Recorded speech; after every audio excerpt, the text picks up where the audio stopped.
At least your brother knows how to make me feel like a woman." The words hung in the air between us, suspended like poison.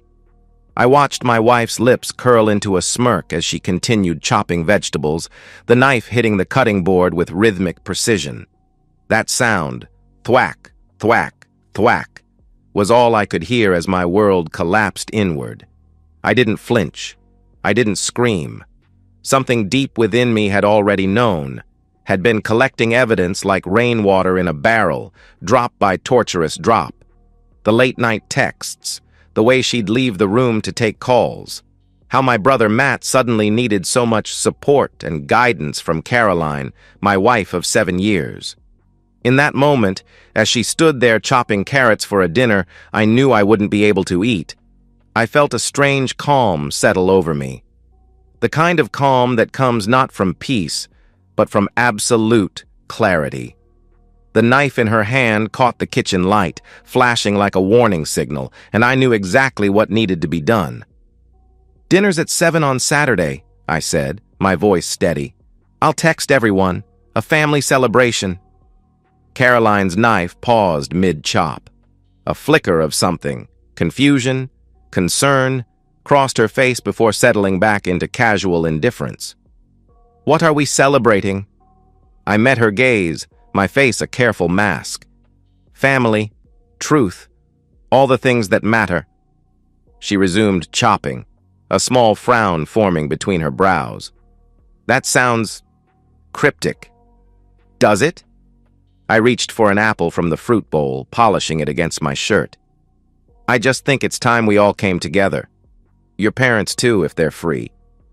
"My parents?" Now she looked genuinely puzzled. "They're in Florida until next month." I nodded, taking a bite of the apple. It tasted like nothing. "That's right. I forgot. Just our family then." As I walked out of the kitchen, I could feel her eyes on my back, watching, assessing. For the first time in months, I was the one who had her confused, off balance. It wasn't much, but it was a start. "I'm Daniel Westbrook, 38, Chief Architect at Meridian Design Group. The firm my father built from nothing, the legacy I was entrusted to carry forward while my younger brother Matt, the golden child with the business degree, was being groomed to handle the financial side. We were supposed to lead together, brothers united by blood and ambition. At least, that was the story. I was always the responsible one, the planner, the builder. Even as children, I was the one who constructed elaborate forts while Matt charmed our parents into bringing us snacks. I designed, he socialized, I created, he took credit. But I never minded. That was our dynamic, and I believed in him. I believed in us. Boston's Back Bay is where I've made my home, our home. The brownstone had been my wedding gift to Caroline. I'd spent months secretly renovating it before we married, working nights and weekends, wanting to give her the perfect space.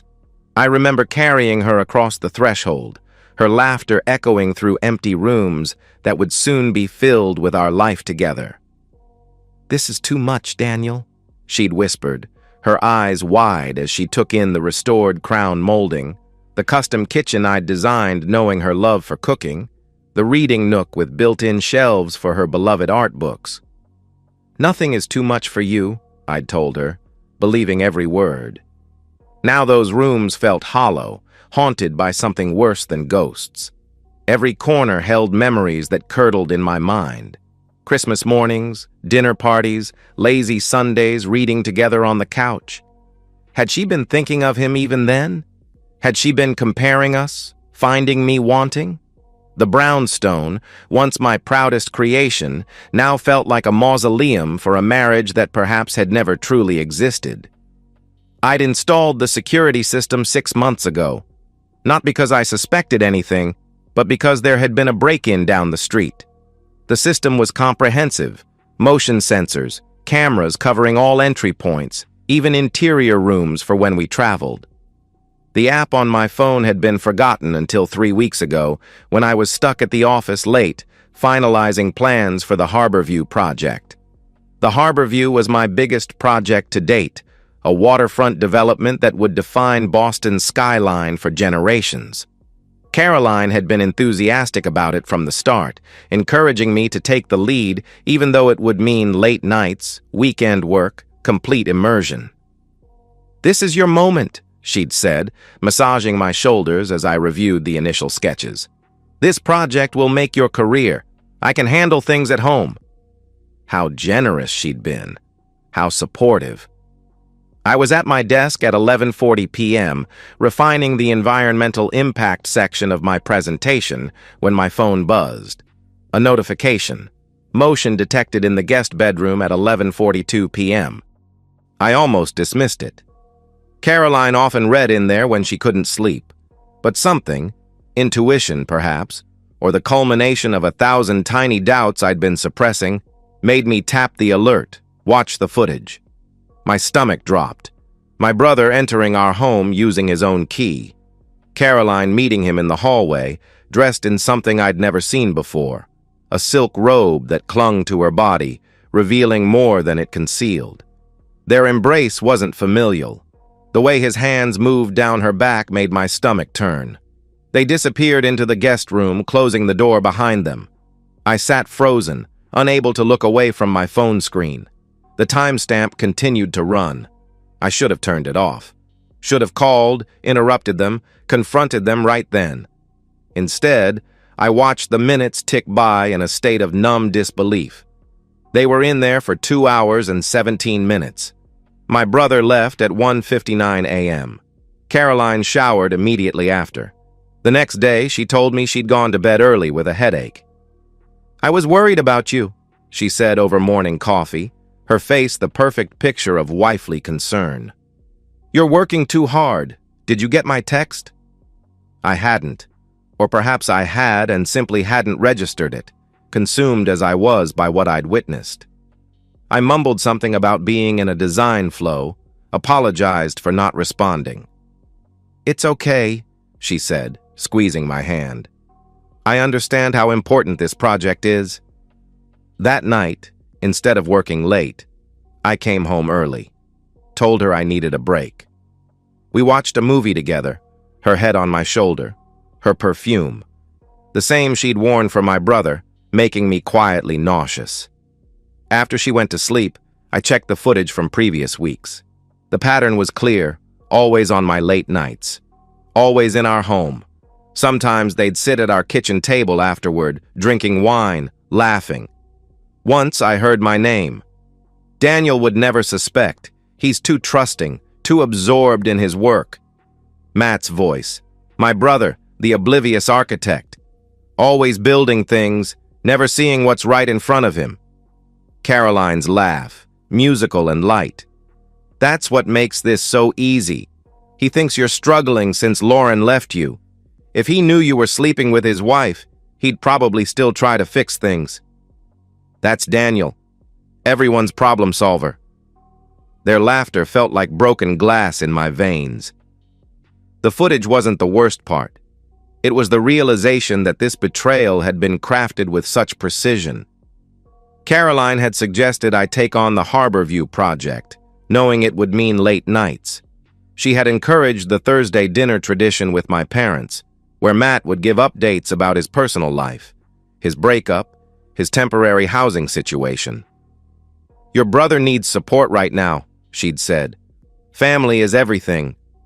And I, fool that I was, had agreed when she suggested Matt could stay in our guest room just until he finds a new place. He never moved in officially, but he had a key. For emergencies, Caroline had insisted. I began looking deeper. Their text messages, which I accessed through our shared cloud account. Plans made, lies coordinated, mockery of me, of my dedication to work, of my trusting nature. My wife and my brother had been sleeping together for 4 months, but they'd been laughing at me for much longer. After her cruel whisper in the kitchen, that moment of such naked contempt, I moved with mechanical precision. I called Thomas Grayson, a lawyer I'd worked with on several commercial projects, known for his ruthless discretion. I scheduled a meeting for the following morning. "I need options," I told him. and I need absolute confidentiality. That night, I slept in the guest room, telling Caroline I didn't want to disturb her with my early morning call. The sheets had been changed, but I still felt contaminated. I lay awake, planning. The next day, Thomas laid out my options. Massachusetts was a no-fault divorce state, but our prenuptial agreement had an infidelity clause. With evidence, Caroline would get nothing. Moreover, the footage contained evidence of them plotting, discussing financial matters related to my family business, potential claims for intentional infliction of emotional distress, conspiracy. "Do you want to destroy her?" Thomas asked bluntly. "I want justice," I replied, "for all of it." The week between discovery and the family dinner was the strangest of my life. I moved through my days like a ghost, attending meetings, approving designs, discussing budgets.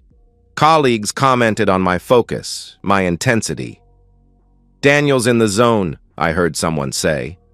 If only they knew. At home, I played the role of oblivious husband, asking about Caroline's day, discussing weekend plans.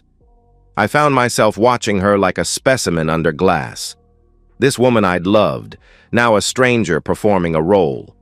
She'd touch my arm, kiss my cheek, ask about the Harborview project with seemingly genuine interest. "Are you excited about the dinner Saturday?" she asked Thursday night as we prepared for bed. "It'll be nice to have everyone together." "Very," I replied, folding my clothes with careful precision. "I think it will be memorable." She smiled, that same smile that had once made my heart race. Now it made my skin crawl. "You seem different lately," she observed. "More intense." I shrugged. "The project? Deadline pressure?" She nodded, accepting the explanation. "You're working too hard. Maybe after the dinner we could take a weekend away? Just the two of us?" The audacity nearly made me laugh. "That sounds nice," I lied. "I'd like that." All while systematically documenting everything. I installed additional cameras, living room, kitchen, bedroom. I backed up text messages, emails, phone records. I moved money to secure accounts. I spoke with my personal banker about protecting assets. "Major renovations," I explained when he raised an eyebrow at the substantial withdrawals. "Surprise for my wife." A surprise indeed. I spent hours with Thomas, my lawyer, reviewing every detail of our prenuptial agreement, every possible legal recourse. I showed him selected portions of the footage. "Jesus, Daniel," he muttered. "Your own brother?" "Not anymore," I replied. Caroline noticed nothing. Or perhaps she simply didn't care enough to notice. She was too busy texting my brother, planning their next rendezvous, unaware that every message was being logged, every whispered phone call recorded. "He's acting strange," I saw her text Matt on Friday morning. "More attentive. Do you think he suspects?" "Daniel?" "Not a chance," came the reply. "He's probably just stressed about the project. Don't worry. Saturday will be awkward with everyone there. Just a few hours, then back to normal. Dad's bringing the partnership papers. Once that's done, we'll have more options." On Wednesday, 3 days before the dinner, I met with my father for lunch. Not at our usual spot, but at a quiet restaurant outside the city. A place with private booths, discreet service. My father looked older than I remembered, the lines around his eyes deeper, the silver in his hair more pronounced. He built Meridian from nothing, through recessions and personal setbacks, including my mother's cancer scare 10 years ago. The firm was his legacy, his third child. "Everything all right, son?" he asked, studying my face. My father had always been perceptive. Not much got past him. "I need to ask you something," I said carefully, pushing my untouched food around my plate. "The new partnership structure for the firm. Is it finalized?" He looked surprised. "Not yet. The lawyers are still drawing up the final documents. Matt's portion would be equal to yours.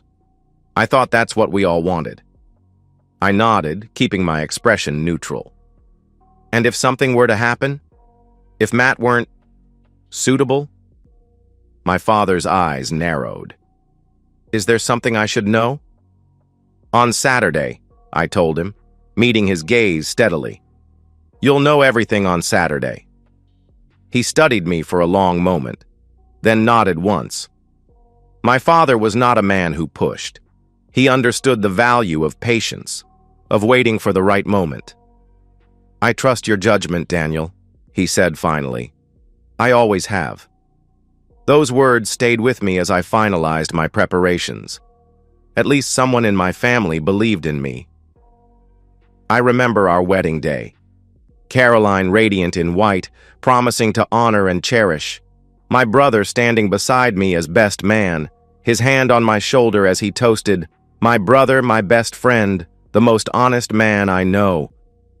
I remember teaching Matt how to ride a bike when he was 5, bandaging his scraped knees, telling him it would be okay. I remember defending him when kids at school bullied him for being smaller, for being sensitive.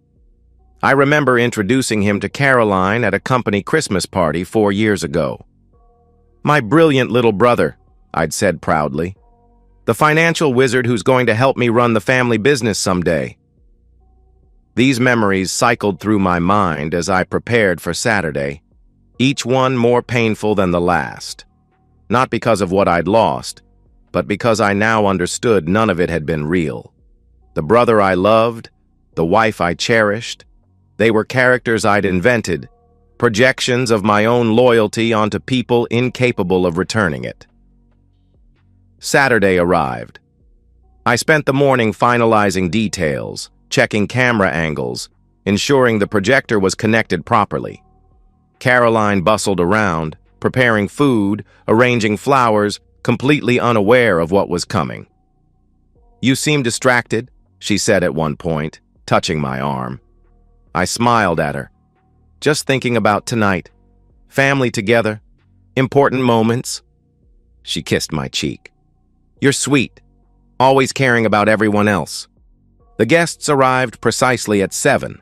My parents, my older sister and her husband, 2 cousins from my father's side, my mother's sister, and Matt arriving last, giving Caroline a hug that lasted a beat too long.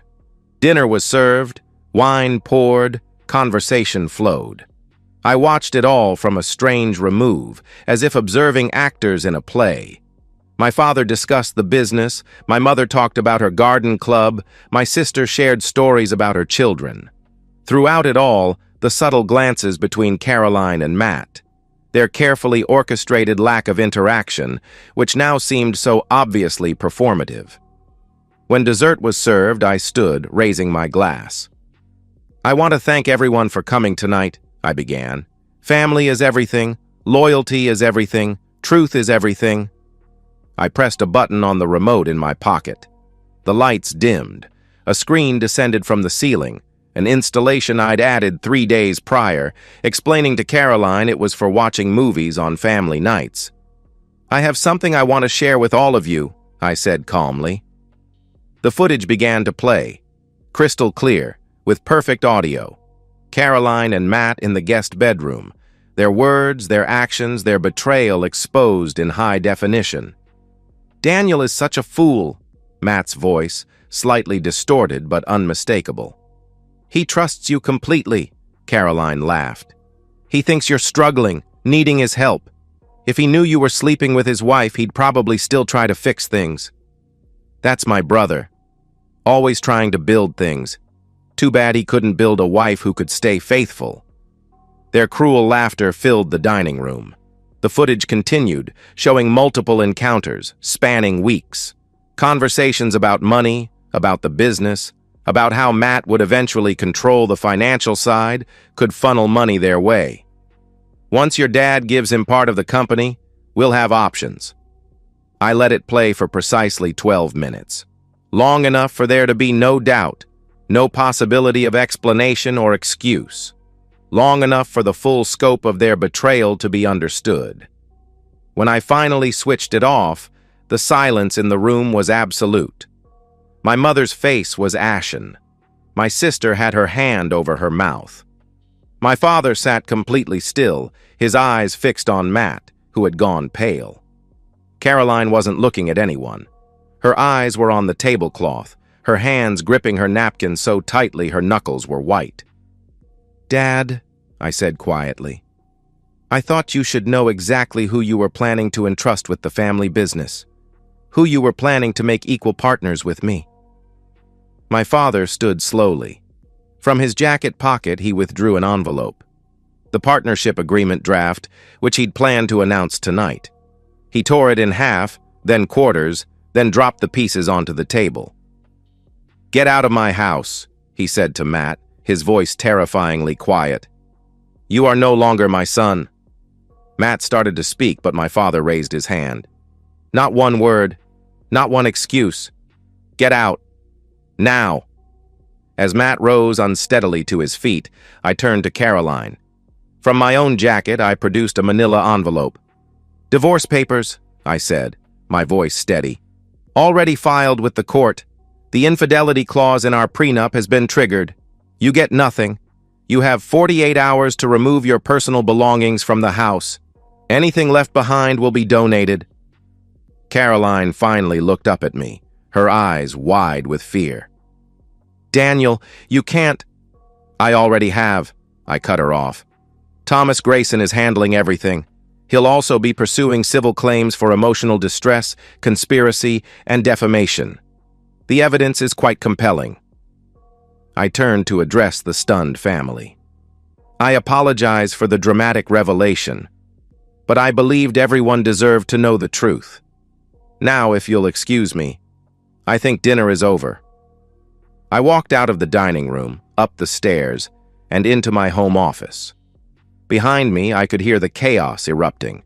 My mother crying, my father's controlled fury, Caroline's desperate attempts to explain. None of it touched me. I felt nothing but a cold, calm certainty that justice was being served. 2 months later, I sat in Thomas Grayson's office, reviewing the final settlement.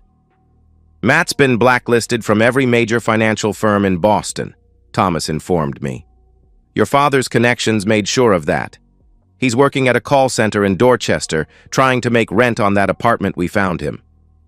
"And Caroline?" "Worse off." The judge was particularly disturbed by the footage showing them discussing how to potentially manipulate company funds once Matt was made partner. That elevated it from simple infidelity to potential criminal conspiracy. Her parents took her in, but the humiliation has been total. She lost her job at the gallery. Apparently, your father had a word with the owner. No one in your social circle will speak to her. I nodded, feeling no satisfaction, just a dull acknowledgement that consequences had followed actions. "The house is sold," Thomas continued. "As you requested, half the proceeds have been donated to the Children's Hospital. Your new condo is ready whenever you are." I signed the final papers, closing this chapter permanently. "Daniel," Thomas said as I prepared to leave, "for what it's worth, I've handled hundreds of divorces. I've never seen someone handle betrayal with such control. Most people explode, make mistakes.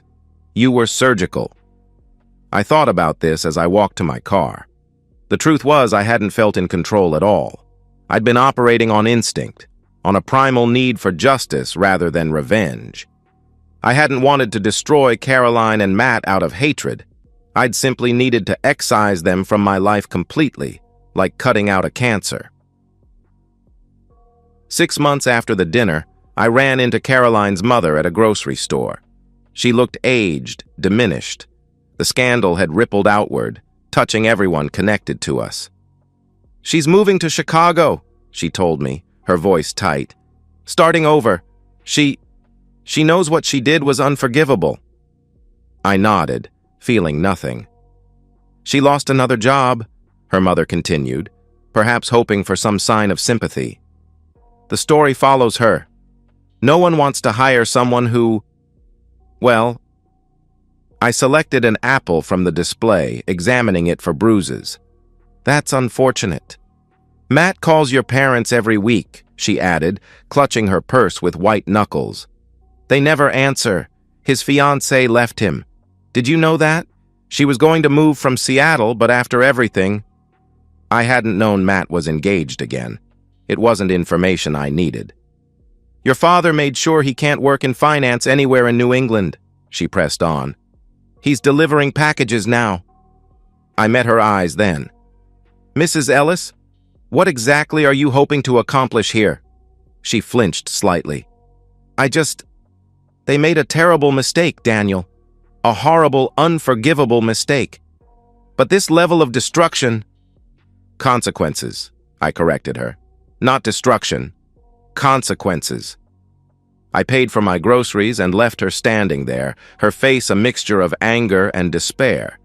I felt nothing about her pain, nothing about Caroline's struggles, nothing about Matt's downfall. The part of me capable of feeling for them had been surgically removed the moment I heard those words in our kitchen, felt the contempt radiating from the woman who had vowed to love and honor me. That night, I stood on the balcony of my new condo, looking out over the Boston skyline. The Harborview project was visible from here, my vision becoming reality, rising against the harbor backdrop. In my hand was a glass of scotch, in my mind the memory of that family dinner, of faces realizing the depth of betrayal, of justice served cold and complete. My parents had called earlier. They were doing well, adjusting to the new normal. My father had completely restructured the company, promoting a talented young architect to be my second in command. The firm was thriving. My mother had finally begun to speak of Matt again, though only in the context of grief, as if he had died. In a way, he had. The brother I'd loved, protected, supported, he had never existed, just as the wife I'd cherished had been a carefully constructed illusion. I received a letter from Caroline last week. I recognized her handwriting on the envelope but didn't open it. Instead, I returned it to sender. There was nothing she could say that would matter to me now. I hadn't just walked away. I had ensured that the betrayal that once excited them became the very thing that defined and limited their futures. Not because I wanted revenge, but because some actions must have consequences proportionate to their cruelty. The dinner hadn't just been about exposing their affair. It had been about revealing their true characters to everyone who mattered, showing my family who they really were when they thought no one was watching. The mockery, the calculation, the cold assessment of how they could benefit from my father's generosity while laughing at my expense. I'd heard through mutual friends that Caroline had tried dating again, but her reputation preceded her. The woman who slept with her husband's brother and got caught on camera wasn't exactly a desirable partner in Boston's close-knit social circles. She'd deleted all her social media after the third anonymous account posted clips from the video. Despite my lawyer's best efforts to contain it, portions had leaked, though I suspected not accidentally. My father had connections everywhere, and his rage had been biblical. As for Matt, his career was in shambles. No respectable firm would touch him. The family name that should have opened doors now slammed them shut. My father had made certain of that. The inheritance he'd counted on, gone. The brother who had always cleaned up his messes, gone. The woman he'd thought was worth the risk, gone. I took a sip of scotch and felt, for the first time in months, something like peace. Not happiness, not yet. But the quiet satisfaction of an architect who had designed something perfectly to specification, in this case, the systematic dismantling of those who had tried to destroy me. The Harborview project had won a major design award last month. My career was ascending. I had dates occasionally, though nothing serious. I was in no rush to replace what I had lost, because I understood now that it had never been real to begin with. Sometimes, the most effective destruction requires nothing more than exposing the truth and letting it do its work. I hadn't needed to raise my voice, hadn't needed violence or threats. I had simply revealed who they truly were and let the natural consequences unfold. I finished my drink and went inside, closing the door on the past and stepping into a future entirely my own. Tomorrow would bring new designs, new challenges, new opportunities to build something lasting and true. Unlike my marriage, unlike my relationship with my brother, my creations of steel and glass and stone would stand the test of time, honest in their purpose, transparent in their intentions. And that, I realized as I set down my empty glass, was all I had ever wanted. And so, we've reached the end of today's story. Was it what you expected, or did it take a twist you didn't see coming? I'm curious to hear your thoughts. Share them in the comments below, and let's get a conversation going. If this story kept you hooked, make sure to hit that like button. And if you're new here or just haven't subscribed yet, now's the perfect time to join our community. I bring you fresh, captivating stories every day, so click that subscribe button and turn on notifications so you never miss out. Thanks for watching, and I'll see you in the next one.